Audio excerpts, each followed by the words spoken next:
Hey everyone, Coach Investor back to another video for today. So we have some interesting news, maybe let's call it rumors, that Shopify might actually be interested in acquiring Pinterest. Well, maybe it's also the other way around. Pinterest might be open to be acquired. Now remember, when the stock price was much higher, we had those rumors with PayPal, we had the same rumors with Microsoft. Both of these things did not happen, but could have happened, but talks broke down. Now, obviously, the company trades at a much lower valuation. Market cap also much lower. The same goes for Shopify. Actually, Shopify is down more than Pinterest from their all-time highs, from the 52 weeks high actually. So it remains to be seen what might happen with that, but we're going to discuss that later on in this video. But first, let's talk about some moves that Pinterest has been doing lately. The first one is the acquisition of a platform called DS. DS is an AI-powered shopping platform for fashion that enables users to shop a personalized feast based on the user's active input on brand, style, and size.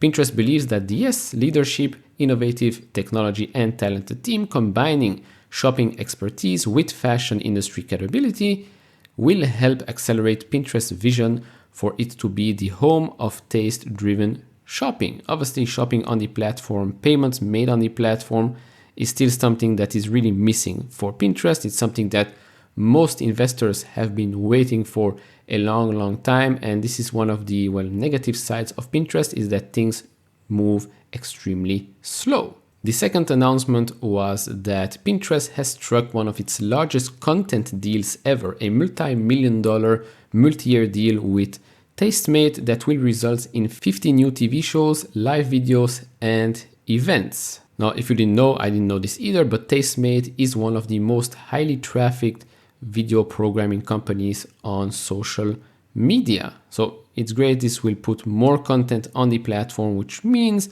more reasons for users to engage on that platform. Now, Tastemade was already one of the largest video providers for Shopify globally.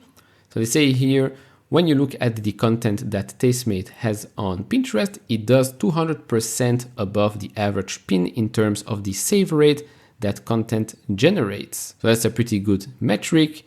Tastemade has inked deals across social platforms and streaming networks. It raised about $115 million in total funding, most recently closing a $35 million Series E round in 2018, so 4 years ago. Now, all of that is great, and we're going to talk soon about why all of these acquisitions and partnerships actually make a lot of sense if you think of it from Shopify's perspective. Now, Shopify obviously wants to go big into ads, wants to grow the discovery availability of all of the websites that were created through Shopify. Everybody that's using Shopify, whether it's from a developer standpoint, whether now it's for shipping, advertising, just selling things on your website. Discoverability here, Shopify can help a lot with that, but we're going to talk about in a bit. But first, I want to thank The Motley Fool for sponsoring this video. The Motley Fool is a company that provides investing insight and stock recommendations for investors of all skill sets and risk levels. You all know how much I love researching new stocks and trying to find the next best investment. So I'm proud to partner with The Motley Fool to bring you 10 stock picks from their popular product, Stock Advisor. Now, Stock Advisor has actually beat the market comfortably over the years. So all you have to do is go to fool.com/couchinvestor or go and check the links down in the description and in the pinned comment to get the best 10 stock picks now. So we're back here to compare Shopify and Pinterest. I know they don't really compare that much, but let's just have a look at those numbers. So first on the top here, we have revenues.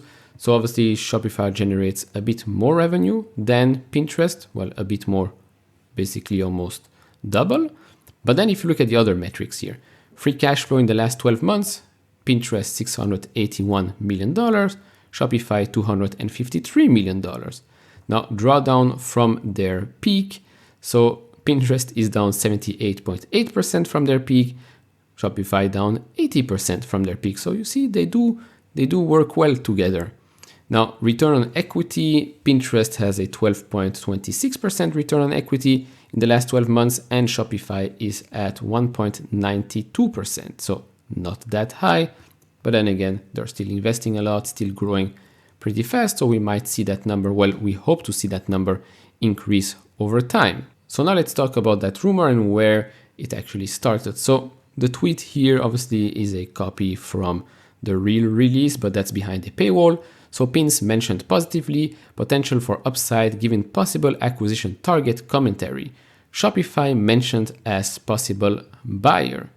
So let's talk about both companies, what one might gain from the other. So for Pinterest, it's pretty easy to understand, right? Pinterest, discoverability, great on the platform. Advertising on the platform, good as well. Positivity on the platform is great.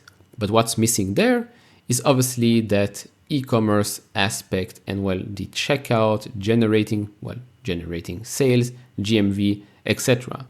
Who can give that? Well, Shopify. Shopify, obviously, e-commerce giant there, could help with that. Now, on the Shopify side of things, as I said before, Shopify could utilize Pinterest as a platform, well, for advertising, for discoverability. Because discoverability, if you like, most of the time, I don't even know I'm shopping on a Shopify website. Yes, they also have the Shop app, which they could also use Pinterest to, well, maybe expand that or make it just 10 times better. Because, well, discoverability, if you just import every Shopify store out there and put it on a platform like Pinterest, the items that you're selling are now shoppable pins, while you will obviously increase engagement and increase sales as well. And that will drive even more advertising, more sales, and, well, the business will just grow. So there you have it, both sides of things here. Obviously, do share your thoughts down in the comments below. Now, again, do remember, these are just rumors.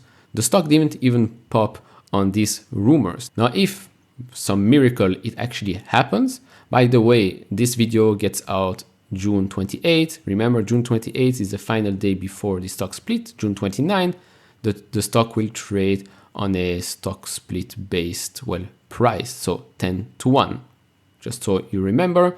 But maybe after that, maybe after the stock split has happened, maybe we might get more news on that front. Obviously, it's not cheap because obviously, well, when you acquire someone, even when you merge, you have to pay one way or the other. If it's going to be via shares, if it's going to be via cash, that remains to be seen. But if it does happen, this is my game plan. Probably Pinterest shares will pop, Shopify shares will drop. I will probably exit my Pinterest position and put it all into Shopify. That's just my thoughts right now. Just maybe you would be interested. So that's what I plan on doing if it ever happens. So that will be it for this video. Obviously, do share your thoughts down in the comments below. And remember, these are just rumors and speculations, but do share your thoughts down in the comments if it were to happen, the pros and cons, if you're still holding Pinterest or Shopify. Leave it all down in the comments below. And if you enjoy this type of videos, leave it a thumbs up. If you haven't subscribed to this channel, maybe hit that subscribe button, and I'll see you all in the next video. Bye bye.